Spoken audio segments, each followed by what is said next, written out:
Hi friends, welcome to Dhanya's Karaikudi சமையல். Today நம்ம சேனல்ல ரெஸ்டாரண்ட் ஸ்டைல்ல ஒரு நார்த் இந்தியன் சிக்கன் ரெசிபி பார்க்க போகிறோம். அதற்கு பேர் பார்த்தீங்கன்னா முகலாய சிக்கன் மகாராணி. இதை எப்படி நம்ம வீட்டிலே சிம்பிளாக பண்ணலான்னு பார்க்கலாம் வாங்க. ஒரு மிக்சர் ஜார் எடுத்துக்கலாம், அதில் ஒரு 7 முந்திரி சேர்த்துக்கலாம். ஒரு மீடியம் சைஸ் பெரிய வெங்காயத்தை க்யூபுகளாக கட் பண்ணதை சேர்த்துக்கலாம். இஞ்சி ஒரு மீடியம் சைஸ் உள்ளதை இதோட சேர்த்துக்கலாம். அடுத்து அதை கொஞ்சம் பொடிசாக கட் பண்ணி சேர்த்துக்கோங்க, அரைக்க நமக்கு ஈஸியாக இருக்கும். 6 பல்லு பூண்டும் கட் பண்ணதை சேர்த்துக்கலாம். இதை நல்லா இப்போ நைஸாக அரைச்சி எடுத்துகிட்டு வந்துக்கலாம். ஸ்டவ்வில் பேன் வச்சுக்கலாம். பேன் நல்லா ஹீட் ஆனதுக்கப்புறமா கடலெண்ணெய் சேர்த்துக்கலாம். கடலெண்ணெய் இதில் ஒரு 5 ஸ்பூன் அளவு சேர்த்துக்கலாம். கடலெண்ணெய்க்கு பதிலாக நீங்கள் பட்டர் அல்லது நெய் கூட சேர்த்து இதை செய்யலாம்.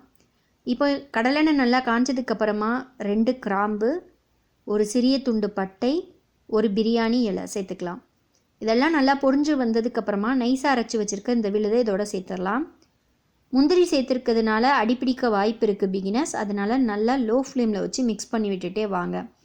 இது எண்ணெய் பிரிஞ்சு வர்ற வரைக்கும் இந்த மாதிரி நீங்கள் மிக்ஸ் பண்ணி விட்டுட்டே இருங்க. எண்ணெய் நல்லா இப்போ பார்த்திங்கன்னா பிரிஞ்சு வந்துட்டுருக்கு. இந்த ஸ்டேஜில் நம்ம மஞ்சத்தூள் போட்டு அலசி வச்சுருக்க சிக்கனை சேர்த்துடலாம். இந்த ரெசிபி பார்த்திங்கன்னா நான் குக்கரில் செய்யலை, இன்றைக்கி நான் பேனில் தான் செஞ்சிட்ருக்கேன். குக்கரில் செய்கிறதா இருந்தால் பிகினர்ஸ் சிக்கன் எவ்வளோ நேரத்தில் வேகும், எத்தனை விசில் வச்சா வேகும் அப்படிங்கிறத கேட்டு தெரிஞ்சுக்கிட்டு குக்கரில் நீங்கள் இந்த ரெசிபியை செஞ்சுக்கலாம். இப்போ சிக்கன் எல்லாம் சேர்த்ததுக்கப்புறமா நம்ம இதை நல்லா ஒரு தடவை மிக்ஸ் பண்ணி விட்டுக்கலாம். சிக்கனோட அந்த வெங்காயம் அரைச்ச விழுது நல்லா எல்லா பக்கமும் கலந்து வர்ற மாதிரி மிக்ஸ் பண்ணி விட்டுக்கோங்க.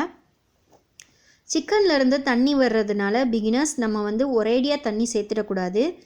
சிக்கனில் கொஞ்சம் கொஞ்சமாக தண்ணி ஊற்றி சேர்த்துக்கோங்க. இது உங்களுக்கு நல்லா கிரேவியாக வேணும்னா தண்ணி கொஞ்சமாக சேர்த்து செய்யுங்க, தண்ணியாக வேணும்னா நீங்கள் நல்லா தண்ணி சேர்த்து செஞ்சுக்கலாம்.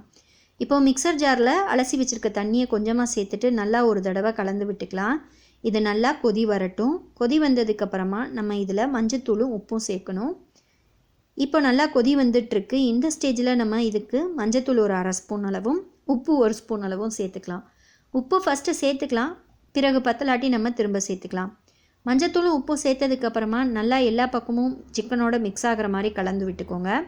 இப்போ இதை ஒரு மூடி போட்டு மூடி விட்டுடலாம். 5 நிமிஷம் வரைக்கும் இது நல்லா வெந்து வந்துட்டுருக்கட்டும். இப்போ பார்த்திங்கன்னா நல்லா கொதி வந்துட்டுருக்கு. இந்த ஸ்டேஜில் ஒரு 4 கீறின பச்சை மிளகாய் சேர்த்துக்கலாம். காரத்துக்கு தகுந்த மாதிரி நீங்கள் மிளகாய் சேர்த்துக்கோங்க. மிளகாய் சேர்த்துட்டு நல்லா கலந்து விட்டுட்டு திரும்ப மூடி போட்டு மூடி வச்சிடலாம். லோ ஃப்ளேம்லேயே இதை வேக வச்சு எடுத்துகிட்டு வாங்க. இப்போ ஒரு தடவை நல்லா அப்பப்போ இது மாதிரி ஓப்பன் பண்ணி மிக்ஸ் பண்ணி விட்டுட்டு வாங்க. அடிப்பிடிக்காமல் இருக்கிறதுக்காண்டி இந்த மாதிரி பண்ணிகிட்டே இருங்க. இப்போ நல்லா இதை க்ளோஸ் பண்ணி மூடி வச்சுட்டு ஓப்பன் பண்ணி பார்த்துட்டு இதில் நம்ம இப்போது புளிப்புள்ளாத 2 ஸ்பூன் அளவு தயிர் சேர்த்துக்கலாம். நம்ம இந்த ரெசிபிக்கு தக்காளி சேர்க்க போகிறதில்ல, தயிர் தான் இதுக்கு மெயின் இந்த ரெசிபிக்கு, அதனால் தயிர் சேர்க்குறோம்.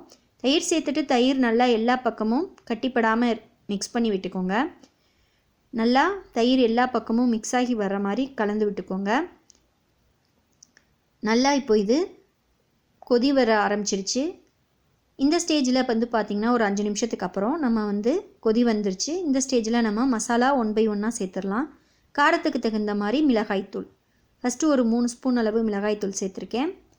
1 ஸ்பூன் அளவு சோம்புத்தூள், மல்லித்தூள் ஒரு 2 ஸ்பூன் அளவு சேர்த்துக்கலாம். ஜீரகம் 1 ஸ்பூன் சேர்த்துக்கலாம். கரம் மசாலா 1.5 ஸ்பூன் சேர்த்துக்கலாம். இப்போ இதெல்லாம் சேர்த்ததுக்கப்புறமா நல்லா இதை கலந்து விட்டுக்கலாம். மசாலா சிக்கனில் எல்லா பக்கமும் மிக்ஸ் ஆகிற மாதிரி நல்லா கலந்து விட்டுங்க. இதனோட அந்த பச்சை ஸ்மெல் போகிற வரைக்கும் நம்ம இப்போ வெயிட் பண்ணணும். லோ ஃப்ளேமில் வச்சுட்டே சிக்கனை குக் பண்ணிட்டுருங்க பிகினர்ஸ். இப்போது இதை மூடி போட்டு மூடி வச்சிடலாம். இது பார்த்திங்கன்னா நம்ம அரைச்சும் மசாலாஸ் இதில் சேர்த்துக்கலாம். நம்ம பவுடராக இருக்க மசாலாவை தான் இதில் சேர்த்து செஞ்சுருக்கோம். இப்போ பார்த்திங்கன்னா எண்ணெயெல்லாம் நல்லா மேலே பிரிஞ்சு வந்துட்டுருக்கு. கெட்டியாக இருந்ததுனால நான் இன்னும் கொஞ்சம் தண்ணி சேர்த்துட்டு சிக்கனை நல்லா வேக வச்சுக்க போகிறேன். ஒரு பாயிண்ட் மட்டும் நல்லா நோட் பண்ணிக்கோங்க பிகினர்ஸ். இது பார்த்திங்கன்னா ரொம்ப லோ ஃப்ளேமில் தான் நான் வச்சு குக் பண்ணிகிட்ருக்கேன். அப்போ தான் சிக்கன் உங்களுக்கு நல்லா குக்காகி வரும். இப்போ பார்த்திங்கன்னா அப்பப்போ இது மாதிரி ஓப்பன் பண்ணி கலந்து விட்டுட்டே வாங்க. இப்போ நல்லா இது வெந்து வந்துட்டுருக்கு. மூடி போட்டு வேக வச்சு எடுத்துக்கோங்க. இதை அப்பப்போ இது மாதிரி ஓப்பன் பண்ணி நல்லா மிக்ஸ் பண்ணி விட்டுட்டே இருக்கணும்.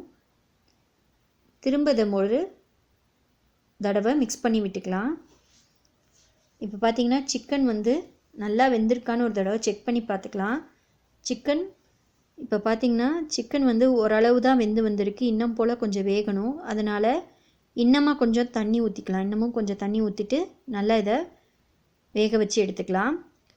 சிக்கன் வந்து பார்த்திங்கன்னா அடிப்பிடிக்க வாய்ப்பு இருக்குது தண்ணி இல்லாமல் இருந்தால் வேகிறப்ப. அதனால் பிகினர்ஸ் நீங்கள் தண்ணி செக் பண்ணி அப்பப்போ ஊற்றிக்கோங்க பத்தலாட்டி. இப்போது நல்லா ஒரு தடவை மிக்ஸ் பண்ணி விட்டுக்கலாம். நல்லா இப்போது சிக்கன் வெந்து வந்துடுச்சு. இந்த ஸ்டேஜில் நம்ம கசூரி மேத்தி கொஞ்சம் சேர்த்துக்கலாம். நான் வந்து ஒரு 1.5 டேபிள் ஸ்பூன் அளவு கசூரி மேத்தி எடுத்திருக்கேன். ஃபஸ்ட்டு கொஞ்சமாக சேர்த்துக்கிறேன். மிக்ஸ் பண்ணிக்கலாம்.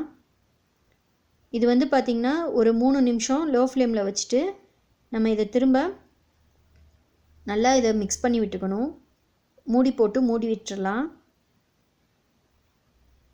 இப்போ இதை நல்லா ஒரு 3 நிமிஷம் வெந்து வரட்டும்.